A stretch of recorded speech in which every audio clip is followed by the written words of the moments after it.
Yo, what is good, YouTube? It is your boy Make America Lit, back with another NBA 2K24 video. And in today's video, I have another episode of Rare Builds for you guys that you can see on your screen. In today's episode, we are going to be creating a Inside the Arc finisher. Now, this is just a very tweaked, remixed, whatever you want to call it, variation of that two-way Inside the Arc finisher that I showed you guys earlier. I might link the video down below just in case. If not, you can find it on the channel. But we made a similar build. This build is going to have, just some slight different variances to it.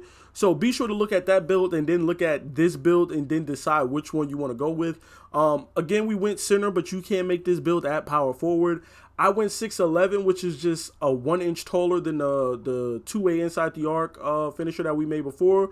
I went lower on the weight, but I also went higher on the wingspan. And the reason why that is because this build is not as good defensively. So to compensate for that lack of defense or less defense, you guys know that I like to make my builds a little bit taller, a little bit quicker, and a little bit more lengthier so that we can play better defense. We could jump a little bit higher. We could get a little better contest with the wingspan and stuff. So that's why I, slightly made this build a little bit taller, a little bit lengthier. But still, we're still going to be able to play, decent defense. We're still going to be able to block shots. We're still going to be able to play interior defense. So it's not like this build doesn't have any defense at all. But this build, again, like its name says, is going to be primarily about scoring and primarily scoring inside, down low, close to the basket, underneath the basket, and in the paint. So here you have it. These are the attributes that we're working with. A 95 close shot. I went with an 84 driving layup.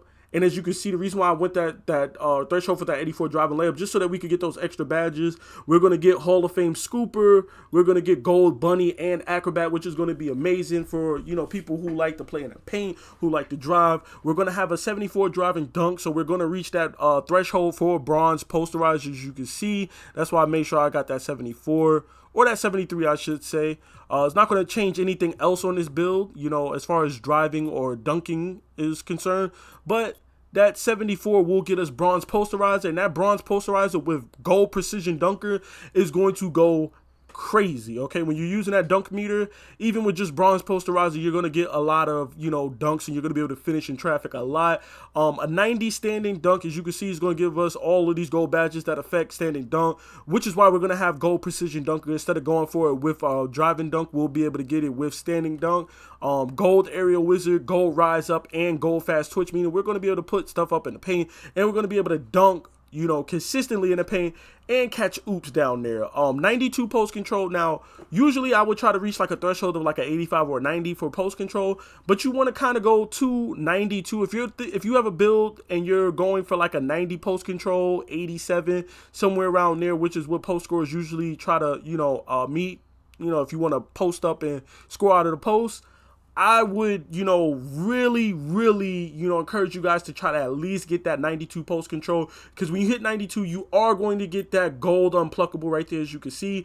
90 is cool. 90 is going to go crazy, but a 92 will get you gold unpluckable, which means you're going to be getting ripped a whole lot less, and it's definitely 100% worth it to get that gold unpluckable. So, if you got to drop your close shot or your driving layup or dunk, please go for it. Make sure you get that 92 post control in your build. This build also has a higher mid-range shot as well too, so we're really going to be cooking. I think the two-way Inside the Arc finisher build had like a 78 or a 77 mid-range. This one has an 84, so if you just take this down, you can see as we go up, you can see just the difference in badges, blinders, Deadeye, Green Machine, the difference in badges that are going to be popping up in the different levels that are going to be popping up from that 77, 78 versus an 84 mid-range. So that's why I wanted to reach that threshold. And the thing is, a lot of those badges are going to help us be a better three-point shooter too, because we're not raising our three-point at all. We're going to keep that 70. But what that 84 mid-range does is it's going to unlock silver blinders for us at the three-point line. It's going to unlock gold catch and shoot for us at the three-point line. It's going to unlock silver Deadeye and silver Green Machine for us at the three-point line, as well as I think silver open looks, if I'm not mistaken. So that's a lot of badges shooting wise that's not just affected in the mid-range section, is also going to give us a boost at the 3-point section when we shoot threes. So that's why I said, okay, well, I'll focus on the mid-range versus the three, because it's going to cost less, and on top of that, it's going to give us badges that's going to work for the 3-point line as well as the mid-range. 72 free throw, don't have to explain that, you already know. Free points at the 71. Pass accuracy and ball handle pretty much still the same. Actually, no, ball handle is a little bit worse because I think we went taller with the taller wingspan.